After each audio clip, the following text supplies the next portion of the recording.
اللہ تبارک و تعالیٰ کے بندے جو ہیں اگر گناہ ہو بھی جاتا ہے تو فوراً توبہ کرتے ہیں، اور جب توبہ کرتے ہیں تو حدیث مبارک میں ہے کہ التائب من الذنب کمن لا ذنب لہ، جب آدمی سچی توبہ کرتا ہے تو گویا اس نے یہ گناہ کیا ہی نہیں۔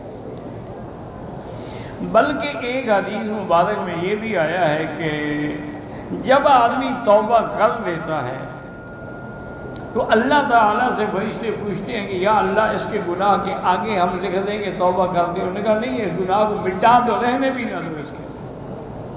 جب ہم نے معاف کر دیا ہے تو لکھنے کا کیا مطلب ہے؟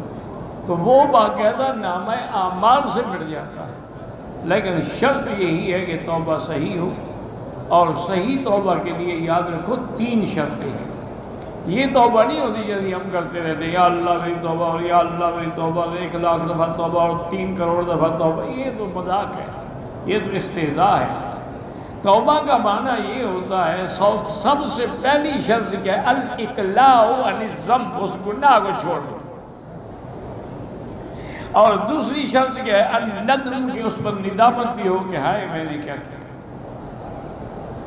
اور تیسری بات یہ ہے کہ العزم علی ان لا یعود الیہ، یہ عزم کریں کہ میں پھر کبھی اس گناہ کی طرف نہیں لوٹوں گا۔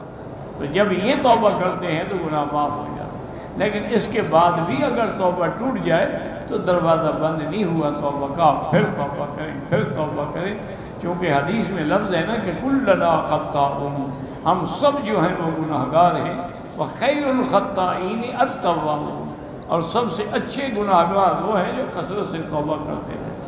حتیٰ کہ ایک روایت میں یہ بھی آیا ہے کہ من ما اسر من استغفر، اگر ایک آدمی نے ایک دن میں 70 دفعہ گناہ کیا لیکن توبہ کی تو اس کو نہیں کہیں گے یہ مصر ہے۔